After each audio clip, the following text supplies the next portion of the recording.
I really have to stop talking about games that are years old. Well, whatever.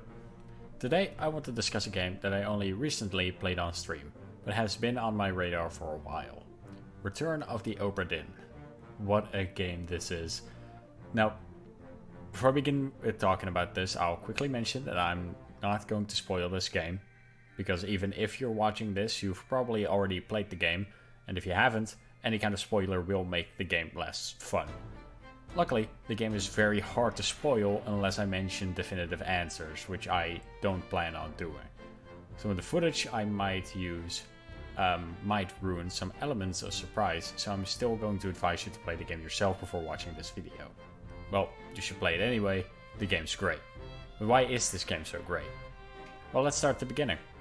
Return of the Obra Dinn was created by Lucas Pope, who you may recognize as the creator of Papers, Please, a game that got immensely popular on YouTube. Now Lucas Pope works mostly alone, which you can immediately see when looking at the game because of its art style, which is incredibly unique. The game is fully 3D, yet it's also completely pixelated. Now personally, I really like how the game looks on default settings. But don't worry, the game has multiple settings for the visuals, such as different color schemes and a sharper mode. The 3D pixel art will still remain though. The game takes place on one boat in the middle of the sea. No crew or passengers anywhere to be seen. And it's your job to figure out what the hell happened to all 60 people that were on the ship when it left England. Now how do you do this? With your magic pocket watch, of course, given to you by the same person who has given you a book, which will help with figuring all this out. Now let's get to the big part of the game, the actual mystery solving.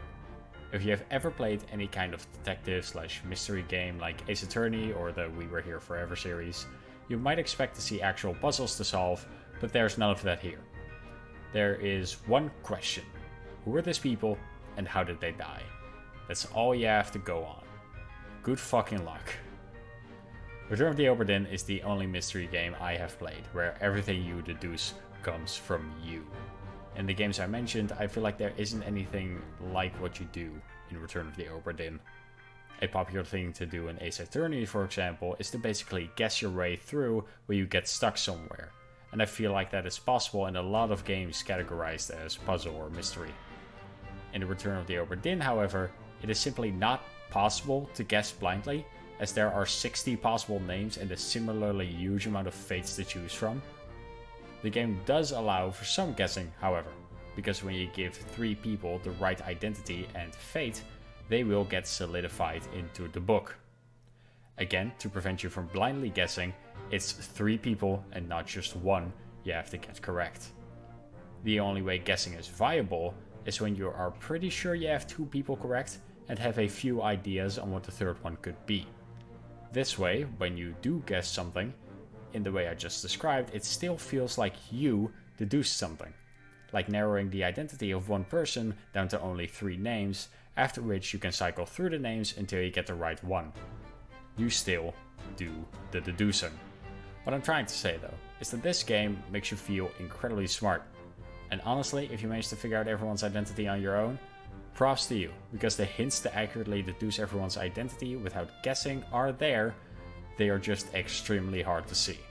I didn't manage to get everyone on my own, but because of the way the game allows you to guess, I still got through it. Obviously, this means the game is done after you played it once. Once you have finished the game, everybody's faces and names will be burned into your head. It's been like 3 weeks for me and I can still assign basically all names to the correct people. Personally, I was really invested in all the characters on the ship, and seeing certain people return in multiple scenes was really fun for me. This is probably not the case for everyone playing the game. The game isn't for everyone. If you don't enjoy puzzle games, you probably won't like this game either, even though it's completely different. Same goes for people that play a lot of action games.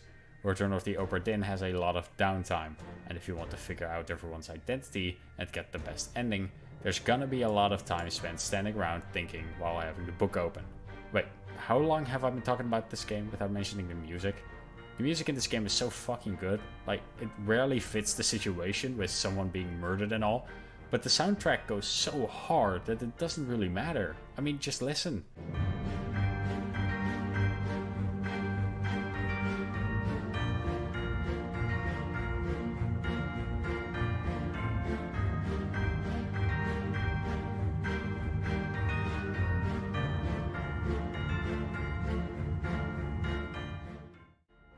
But why is Return of the Obra Dinn the best detective game I've ever played? Well, let's take a look at another game I played recently on stream. Unheard. It's a game about answering questions about a crime using only audio to deduce things. Well, the obvious difference is that Unheard is all audio, but I want to talk about the difference in the deducing. In Return of the Obra Dinn, the game doesn't give any form of direction. You can finish the game without figuring out anyone's identity if you feel like it. Unheard, however, won't let you progress unless you answer all of the questions, which can make the deducing you do feel forced. I know that sounds weird as hell, but that's the best way to describe the difference in feeling between these games. Not saying Unheard is bad, of course. I loved it, but I just prefer the freedom Return of the Obra Dinn gives you. Now, Shadow, we get it. You like this game, but are there any bad things you can say about it? Well, of course there are. I am definitely not saying the game is perfect. Like I said, the visuals are 3D and very pixelated, which can be pretty hard on the eyes at first, even at different settings. At least it was it for me. The movement is also a bit slow, but that's just a small complaint. And to get the best ending, you have to figure out everyone's identity. Some people might not like that, since the clues are very hard to spot, so even with the guessing the game allows, it's difficult to get everyone. But that's about it for my complaints about Return of the Obra Dinn. If you haven't played the game yet, for the love of God, please do before it gets ruined for you.